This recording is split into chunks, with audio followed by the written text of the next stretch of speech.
Hi guys, स्वागत है आपका एक बार फिर से हमारे चैनल में। तो दोस्तों CUET MCA 2025 ये एक ऐसा एग्ज़ाम है जो अगर आप MCA करना चाहते हो या फिर एंट्रेंस एग्ज़ाम देना चाहते हो 2025 में तो आपको देना ही चाहिए। इसके रिलेटेड हमने बहुत सारी बातें भी की हैं बहुत सारे प्रीवियस वीडियो में, तो वो भी नीचे डिस्क्रिप्शन में सभी चीज़ों का लिंक मिल रहा होगा, जा करके आप चेक कर लेना। सिलेबस के ऊपर मैंने बना लिया, क्या होता है CUET उसके ऊपर भी मैंने वीडियोज़ डाल रखी है, तो एक बार वो जा करके जरूर से जरूर चेकआउट करना, ठीक है।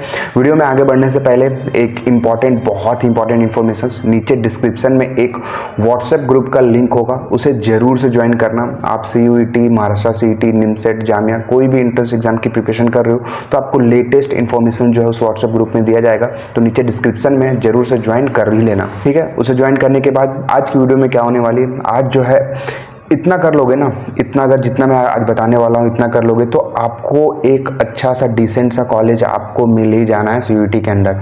और CUET क्यों इतना फेमस है उसका रीज़न देखो, सबसे पहले ये जान लेते हैं। CUET के बारे में पहले जान लेते हैं। तो ये क्या है, कॉमन यूनिवर्सिटी एंट्रेंस टेस्ट है जो NTA करवाती है हर एक साल। इसके अंदर बहुत सारे जो है टॉप लेवल के टॉप लेवल के जो है सेंट्रल टॉप लेवल के सेंट्रल यूनिवर्सिटीज़ आती है, ठीक है। सेंट्रल यूनिवर्सिटीज़ आती है,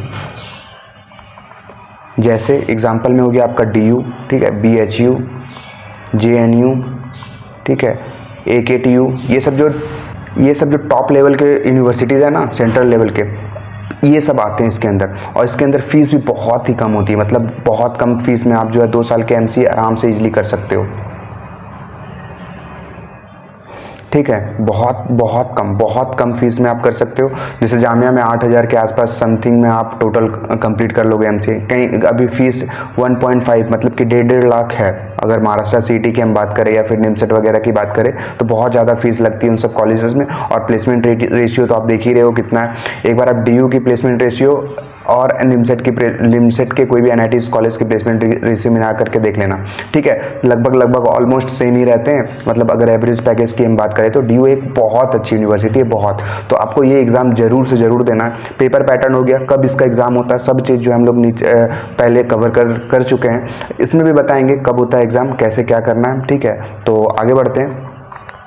सबसे पहले इस पेपर का पैटर्न जान लेते हैं। 75 क्वेश्चंस आते हैं इसमें, ठीक है। कितने क्वेश्चंस आते हैं? टोटल 75 क्वेश्चंस आएगी, इसलिए ये इजी टाइप का भी बोल सकते हैं। 75 क्वेश्चंस आते हैं जिसमें आपके मैथ्स के कवर हो रहे होते हैं और फिर आपका कंप्यूटर, ठीक है। 50-50 मतलब कि आप 40-40 मान सकते हो, 40% का वेटेज रहता है, ठीक है, इनका मैथ्स का और कंप्यूटर का।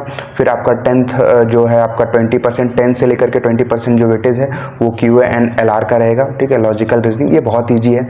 मैथ्स में भी बहुत सारे टॉपिक्स नहीं हैं, अभी हम लोग सिलेबस भी देखेंगे। कंप्यूटर में भी बहुत ईजी टॉपिक्स आते हैं, तो आपको इतना तो करना ही पड़ेगा। क्या करना है, अभी सिलेबस पे चलेंगे और फिर देखना। CUET इसलिए ईजी है क्योंकि इसमें देखो सिर्फ आपको मैथ्स पे फोकस करना है और कंप्यूटर पे फोकस करना है बस। और सब में होता है क्या, इंग्लिश भी पढ़ना है आपको, फिर रीजनिंग भी पढ़ना है अच्छे लेवल के। तब जो निमसेट का जैसे देखो मैथ्स पे फोकस है, रीजनिंग मतलब 4 सब्जेक्ट्स पढ़ने पड़ते हैं। इसमें सिर्फ आप मैथ्स या फिर कंप्यूटर। तो अगर कोई भी बच्चा मैथ्स में वीक है, ठीक है, मैथ्स में वीक है तो वो कंप्यूटर पढ़ेगा ना। कंप्यूटर अगर वो पढ़ता है तो कंप्यूटर में बहुत अच्छा स्कोर ले आता है। तो ये मैथ्स में अगर थोड़ा बहुत भी ऊपर नीचे होता है तो इसका सिलेक्शन होने के चांसेस काफ़ी ज़्यादा हाई हो जाते हैं, काफ़ी ज़्यादा हो जाते हैं। चलिए मैं एक बार सिलेबस पे दिखा देते हैं कि सिलेबस क्या क्या है, ठीक है। तो ये हमारा ऑफिशियल सिलेबस है, एक हमने सिलेबस की वीडियोस पहले भी डाल रखी है, ठीक है। ये देखो 75 क्वेश्चंस आते हैं, ठीक है। All question subject specific knowledge. अभी देखो पहले क्या होता था, सब मिक्स ही होता था, मतलब कि इंग्लिश भी आ रहे होते हैं, फिर आपके मैथ्स के ज़्यादा पोर्शंस आ रहे होते थे, कंप्यूटर के बहुत कम पोर्शंस आ रहे होते थे। लेकिन इस बार से लास्ट 2023 से क्या किया गया, सिलेबस को डिवाइड किया गया, मतलब कम किया गया, शॉर्टेज किया गया, बहुत सारे टॉपिक्स को हटा दिया गया। देखो मैथ्स में सिर्फ सेट थ्योरी है, अलजेब्रा है, कोऑर्डिनेट है, कैलकुलस है, ठीक है। ये 4 टॉपिक है, ओनली 4 टॉपिक है। 1 2 3 4 टॉपिक है, ठीक है। 4 टॉपिक सिर्फ 4 है, बहुत कहने को बहुत है। और कंप्यूटर की अगर मैं बात करूं तो एक ऑपरेटिंग सिस्टम हो गया, डेटा स्ट्रक्चर हो गया और डिजिटल फंडामेंटल्स हो गया। तो डिजिटल फंडामेंटल्स तो सभी पढ़ते हैं, आपको पढ़ना ही है। और डेटा स्ट्रक्चर DSA जिसे आप लोग बोलते हो, DSA, वो तो जब आप कॉलेज में जाओगे तो इसके बिना तो आपको प्लेसमेंट होना असंभव है, ठीक है। तो इससे तो पढ़ना ही पढ़ना है, अभी पढ़ो या फिर बाद में पढ़ो, पढ़ना तो आपको पड़ेगा ही DSA। तो DSA is most important thing, तो DSA आपको करना ही पड़ेगा। अगर मैं इतना जो आपने देखा था बस इतना कर लो। देखो इसमें से क्या है, सबसे ईजी है सेट थ्योरी है, ठीक है, इसे तो आपको छोड़ना ही नहीं है। सेट थ्योरी नहीं करना है, बहुत ईजी भी है।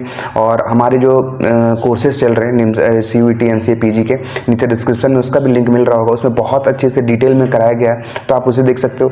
अलजेब्रा में देखो, अलजेब्रा में जो जो टॉपिक्स आपको ईजी लग रहे हैं ना, अगर मैथ्स आपका वीक है तो की मैं बात कर रहा हूँ, तो जो जो ईजी टॉपिक्स है वो भी कर लोगे ना तो आपका काम चल जाएगा, ठीक है। और बहुत ज़्यादा टफ लेवल तो एग्जाम आता नहीं है, मीडियम टू मॉडरेट, मतलब ईजी टू मॉडरेट ही रहता है, मॉडरेट से थोड़ा सा ऊपर जाता है फिर, ठीक है। और ये देखो ऑपरेटिंग सिस्टम से क्वेश्चंस आ गए, ये सब थ्योरी बेस्ड वाले ज़्यादा आते हैं, तो बहुत अच्छे से डिटेल में हम लोगों ने कवर करवा रखा है। ऑपरेटिंग सिस्टम हो गया पूरा स्क्रैच से, सारा स्क्रैच से ही पढ़ाया गया है उसमें। फिर इसमें देखो क्या आता है, एडिशन आता है, ठीक है, डिजिटल फंडामेंटल में वंस कॉम्प्लीमेंट टूज कॉम्प्लीमेंट्स आते हैं, ठीक है, वंस कॉम्प्लीमेंट टूज कॉम्प्लीमेंट्स वाले क्वेश्चन हो गए। फिर गेट वाले क्वेश्चन हो गए, ठीक है, गेट वाले, तो ये सब गेट वाले हो गए questions, logic gates, Boolean algebra, फिर आपका एंड और के कॉन्सेप्ट से, ट्रूथ टेबल के कॉन्सेप्ट से क्वेश्चंस आते हैं, तो आपको बहुत इजी हो जाता है। तो ये एग्ज़ाम क्रैक करना इसलिए इजी है क्योंकि ये बहुत कम लिमिटेड टॉपिक्स है इसमें, पहली बात तो, ठीक है, लिमिटेड टॉपिक है, आपको कुछ एक्स्ट्रा पढ़ने की ज़रूरत नहीं है, लिमिटेड है। जितना मैं बता रहा हूँ बस उतना भी कर लोगे ना तो आपका काम जो है वो हो जाएगा। तो एक वीडियो वो देख लेना जाकर के, डिटेल सिलेबस वाली, नीचे डिस्क्रिप्शन में लिंक मिल रहा होगा, जाकर के वो वीडियो देखना, उसमें बहुत अच्छे से कितना कट ऑफ गया, कितना सब चीज़ गया, सब बहुत अच्छे से हम लोगों ने वहाँ पे कवर करवा रखा है, ठीक है। अब जो है हमारा जो सब बोल रहे थे कोर्सेज से लेकर के कि भैया आपके कोर्सेज में क्या है, तो चलिए मैं वो भी दिखा देता हूँ आपको एक बार। वेबसाइट पर हम विज़िट करते हैं, अपने वेबसाइट पर www, ठीक है, www.ncagyan.in। ये देखो हमारा वेबसाइट है ये,